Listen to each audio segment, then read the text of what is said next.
Okay, great. So our speaker today received her PhD in ecology and evolutionary biology from Princeton University in 2017. She went on to be a Miller postdoctoral fellow with Dr. Mike Boots at UC Berkeley and a Branko Weiss Society and Science Fellow. As an assistant professor in the Department of Ecology and Evolution at the University of Chicago, her lab focuses on viral tolerance and longevity in wild bats. They're natural reservoirs of Ebola, MERS, SARS, and SARS-CoV-2, which we're interested in. And her lab maintains an active field site in Madagascar, where they study the viral maintenance and shedding of long-lived and actively hunted fruit bats, and at both the within host and population scale. And so her work integrates ecology, virology, genomics, and quantitative epidemiology across scales to understand the impact of aging and bat life history in disease emergence. So please join me in welcoming her, as I believe she's going to discuss their recent work on COVID modeling dynamics in low surveillance setting of Madagascar. Great. Thanks, Emily, for the introduction. It's very nice. Yeah, so I will go ahead and share my screen. Can everybody see that? Great. Start. Great. Yeah, so as Emily introduced, I'm going to talk about COVID-19 dynamics in Madagascar and a little bit beyond. She said I'm an assistant professor in the Department of Ecology and Evolution at the University of Chicago. I actually just started my group in August, so I'm going to be talking a bit about some of the work that I did at the beginning of the pandemic with the UC Berkeley COVID-19 Testing Center, as well as work that's ongoing at University of Chicago and in collaboration with Institut Pasteur at Madagascar. And there are a couple Malagasy scientists who joined the call today as well, if anyone has any questions for them. So I just wanted to give a few brief highlights. So at the beginning of the pandemic, I was a postdoc in Mike Boots' lab and started working with Jennifer Doudna's Innovative Genomics Institute to start a COVID-19 testing center at UC Berkeley. So that's a genome editing and discovery center that was converted into a clinical testing lab. And they approached Mike and me to ask for advice essentially on what the testing regime should be on campus, how frequently they should test, what they should prioritize in terms of resources for turnaround time or for detection threshold. And there's a number of testing models out there. Many universities are doing this now, so it's pretty old news, and I'm not going to spend much time on it, but I just wanted to highlight a couple of unique features and things that I think are still applicable today. So we built this branching process model, essentially introduced a number of exposures into a university population, drew epidemiological parameters from a series of distributions. So each person drew R for a number of cases that they would go on to generate in as secondary infections. And then each of those cases, we drew a generation time. And then if some of these non-pharmaceutical interventions were implemented, we drew turnaround time or time to symptomatic isolation, all these different variables. So I'll just highlight that person A here draws an R of 3, so they should go on to cause 3 new cases. But there is a testing regime that's implemented in this particular scenario, and this person is actually test isolated based on a turnaround time before they go on to cause their 3rd infection. And so that's an effective intervention in preventing this infection. The secondary case here in person B is actually traced because contact tracing is also included. And then after a tracing delay, that person is also isolated. And because that person only randomly drew 1 additional case, that infection was actually effectively prevented.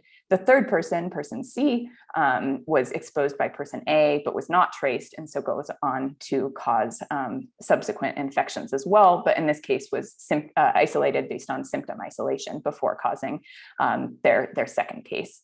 So we also drew a viral load distribution for each of the individuals that were positive in our model, and based on the timing of exposure and then the timing at which testing was implemented. With regards to their timing of exposure, we were able to explore different sort of thresholds for testing sensitivity, as well as thresholds for the onset of symptoms. And some individuals never actually reached that threshold for onset of symptoms and were entirely asymptomatic in the population. So that's kind of the basic structure of the model. We reconfirmed a lot of features that have been stated in other models as well, finding that rapid turnaround time and testing frequency are more important than test sensitivity. So here are a few different sort of isolated interventions in our testing model. We looked at group size limits, so limits to the size of gatherings, and actually found that small gathering limits of around sort of 12 or fewer individuals are effective, but when you go much beyond that, they essentially have no effect whatsoever. Symptom isolation also very important. And then in terms of testing, we have on the x-axis here the mean turnaround time in days, and then these are cases saved, and then the reduction in R effective from the intervention. So a higher reduction is a more effective intervention.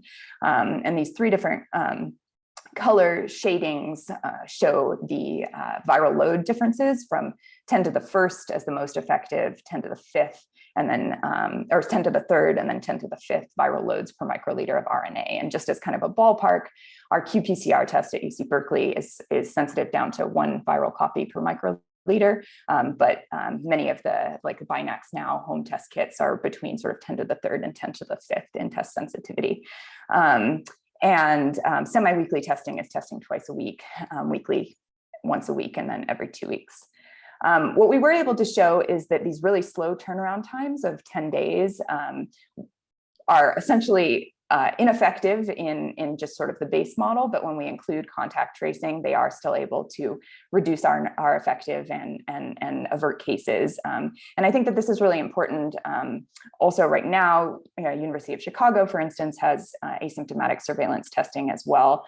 And with case counts so low and this not being kind of a raging epidemic, we are kind of able to halt downstream transmission trains by actually identifying cases and then contact tracing. So it does still feel relevant.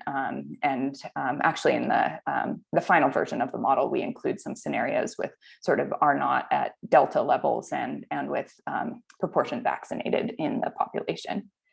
I also just wanted to point out that layered non-pharmaceutical interventions, NPIs, having sort of more intensive interventions can constrain daily variation in cases that help avert these single super spreader events. And so shown here on the X, we've got day of epidemic and then sort of increasing intensity in intervention. So testing only at the bottom all the way down to test, trace, symptomatic isolation, and group limits at the top, and then the most intensive testing regime. And so, we do still have exposures, but they're isolated almost immediately when all of these interventions are kind of layered on top of each other. And then just kind of highlighting that off to the right here, we have, again, our most intensive testing regime or intervention regime down to testing only, and then the standard deviation. And so we can see that as there are fewer interventions, we get this more variation in cumulative cases. We also looked at the number of test days per week. So even if you're testing your entire population twice a week, if those all individuals are tested on Tuesday and Thursday versus distributing those across all 7 days in the week, we found that the variation was less with this distributed testing, which makes sense, again, because you're just probabilistically more likely to avert some of these real high tail end super spreading events where one individual goes on to infect 20 plus people or something. So happy to talk more about that, but I don't want to spend much time on it. What I did want to highlight, though, this is from Alex Ehrenberg's paper about the COVID testing lab at Berkeley, just shows collection time on the x-axis and then turnaround time and number of samples. And you'll see that there's this big gap. And this is July through October of 2020. And this gap was due to the fact that we ran out of pipette tips for the Hamilton Starlet that was actually processing the samples into extraction plates. And this is something that I'm sure the Malagasy scientists on the call would highlight happens frequently in Madagascar, that we're facing these kind of global supply chain challenges. And to highlight that, showing here a figure from our paper in Madagascar. This is again April through October of 2020. This is the CT value, which is the cycle threshold value that reflects viral load from a qPCR test. And each of these values is colored based on the type of test, the type of test kit that was used. So there's 7 different test kits, and then the shape corresponds to the target gene of SARS-CoV-2 that was targeted in that test kit. And some test kits target more than one. And so this just reflects the fact that at the beginning of the pandemic, there were a number of different aid organizations shipping a whole bunch of different test kits to countries like Madagascar. And basically everything was being used all at once. And I actually received a grant from the Innovative Genomics Institute to help with COVID testing in Madagascar, and shipped a bunch of boxes. So this is my living room in April of 2020. What I'm going to spend most of the time talking about, though, is sort of the information captured in these CT distributions. So again, this cross-sectional distribution of viral load. And this is based on work that came out in this really nice paper in Science that I'm sure many of you are very familiar with. James Hay in Mike Minna and Mark Lipsitz's group at Harvard, where essentially they demonstrate how the CT distribution can actually reflect the epidemiological dynamics of the population.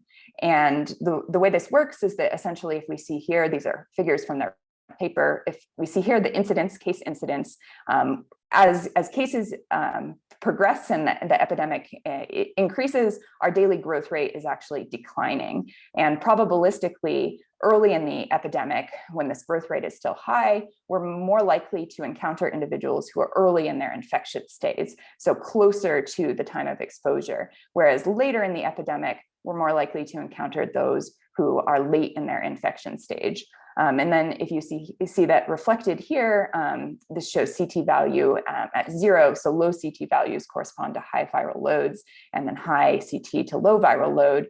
So we can see that these kind of blue late stage infections with high CT values are extending out here in this later part of the epidemic. And when you convert that to sort of a cross-sectional CT distribution, we get a different shape of what the histogram of the CT values look like at 50 versus 100 versus 150 days since the outbreak.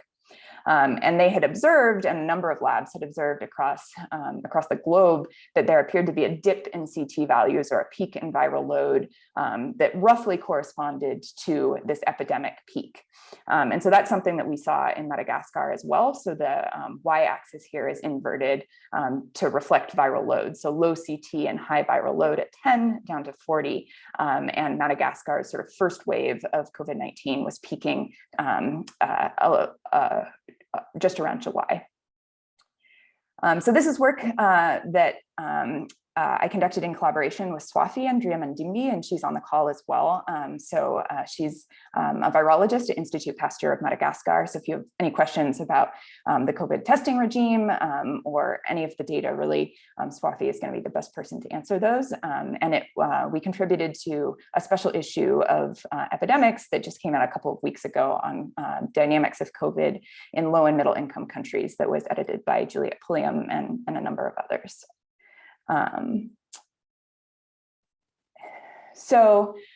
Looking at the CT distribution with all of these different tests, we can only actually infer something about the epidemic trajectory if we understand that the data are all controlled and complementary. And so since we had all of these different test kits and all of these different target genes, we first needed to translate one CT value to another to make sure that that it signified the same point in an individual's infection trajectory, regardless of which test and target had been used.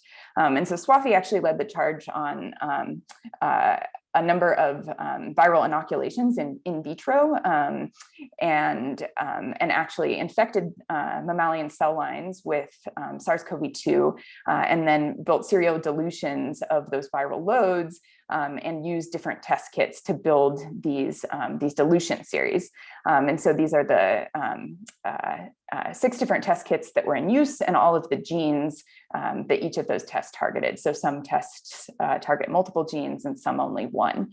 So we first took Swafi's curves and translated all of our CT values into one sort of common currency, which we chose to use the N gene of the TACPath assay. TACPath is what Institut Pasteur of Madagascar is continuing to use and test with, and the N gene is pretty reflective of positive cases across the population. And so then we fit these generalized additive models to these data, these CT valued data, controlling as random effects test and target, and then reprojected those GAM distributions without including the effects, those random effects of test and target. So this produced a time series that was a distribution of CT values where CT was predicted only by individual ID, so the person in the population, and the date of infection, and that's what we're seeing here. So you can see that very clearly we get these peaks or dips, really, because the y-axis is inverted in CT value. And these are data at the national level in the bottom, and then 2 different regions of Madagascar, Analamanga and Atsinanana, in the top 2 panels. I also mentioned that CT value reflects an individual's place in their infection trajectory. And so that's demonstrated. The Hay paper actually embeds a within host viral kinetics model in this SEIR model. So uses that to back infer from the CT distribution when that individual was most likely to have acquired an infection. And we thought that there was a chance that some of that information might differ in the Madagascar population, but we did have some data on individuals reporting at least time since exposure or time since symptom onset, and their CT value.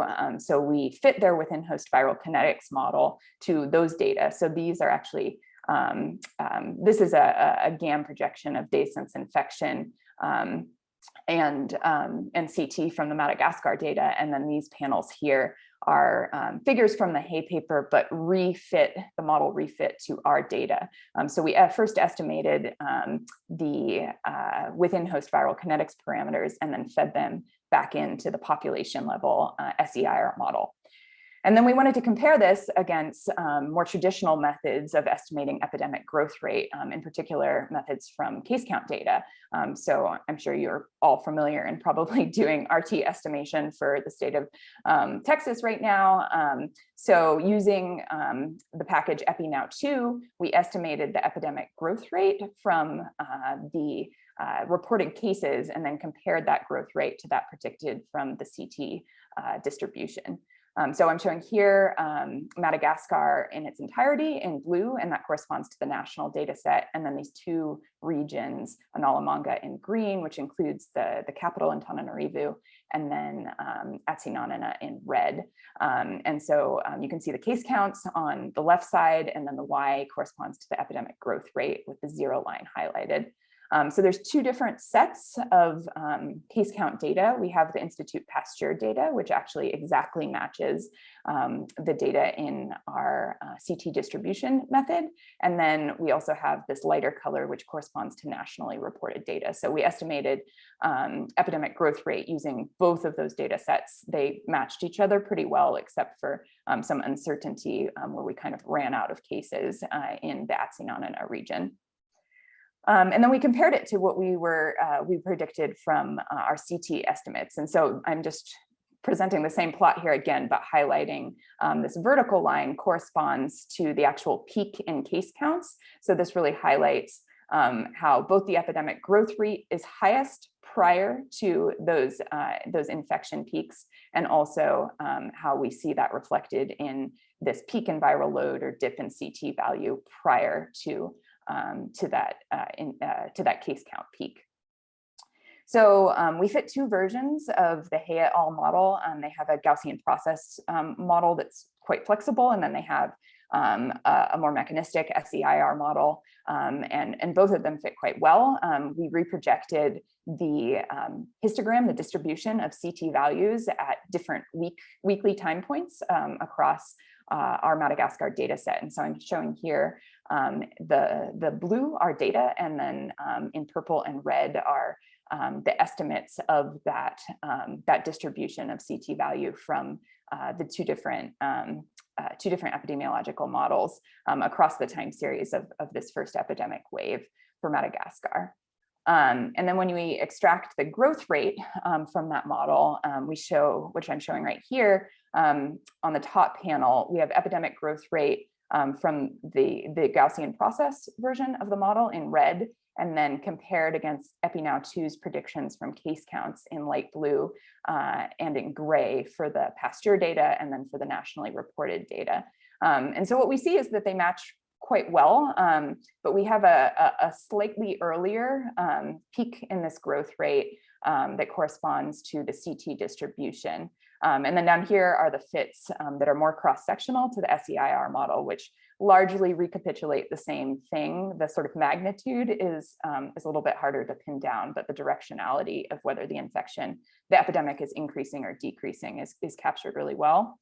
And this sort of earlier increase in epidemic growth rate suggests that there are delays in reporting, which is expected. We did include a reporting delay in the EpiNow2 package, but it seems like it was not entirely caught.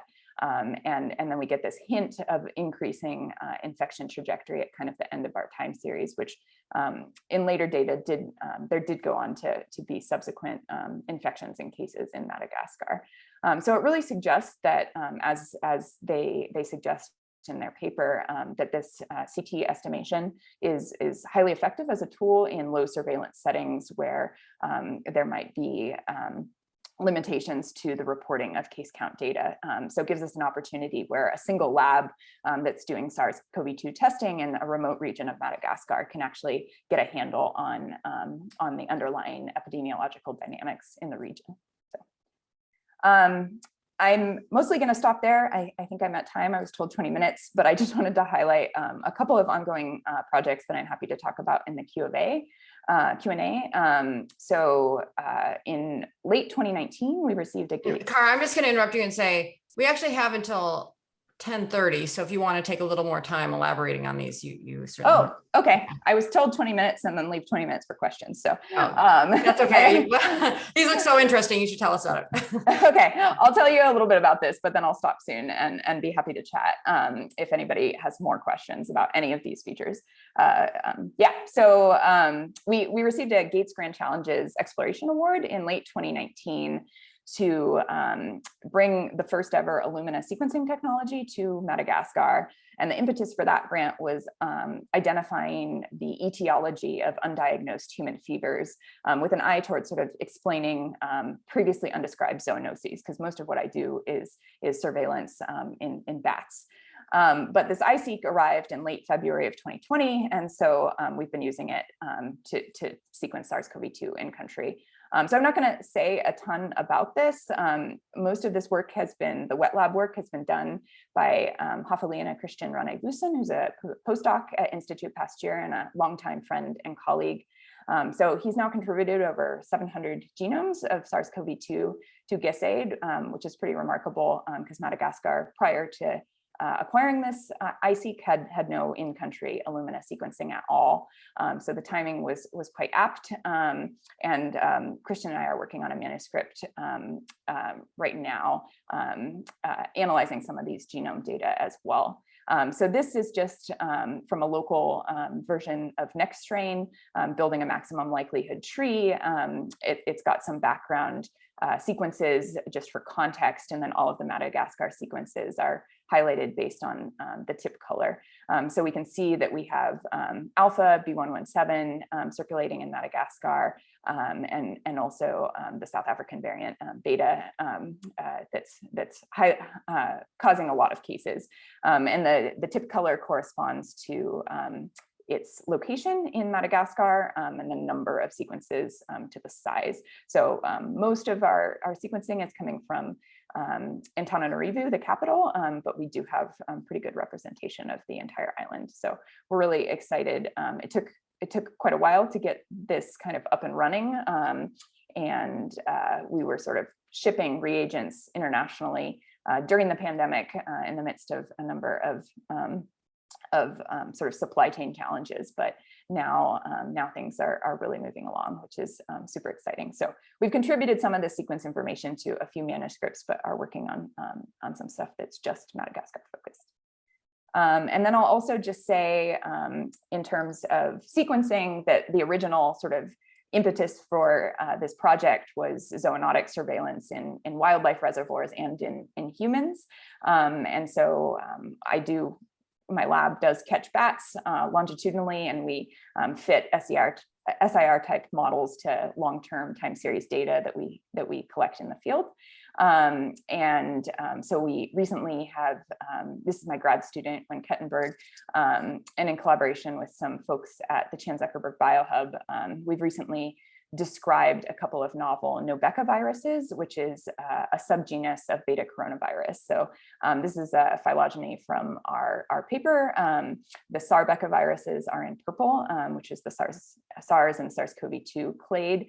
The Nobeca viruses are in orange. And so we have 3 genomes corresponding to 2 novel genotypes of Nobeca virus circulating in these wild Madagascar fruit bats. And so this figure here shows the coronavirus genome on the x-axis, which is essentially the same across all of these different subgenera. So ORF1AB, the spike protein, and then we have the E and the M and the N gene. And then this is amino acid similarity of a virus we pulled from one of our fruit bat species, Pteropus rufus, and from another, Rosetus madagascariensis, to some previously described bat coronaviruses that are also in this Nobeca virus clade. And so we can see that this Pteropus rufus sequence is really quite novel, quite unique.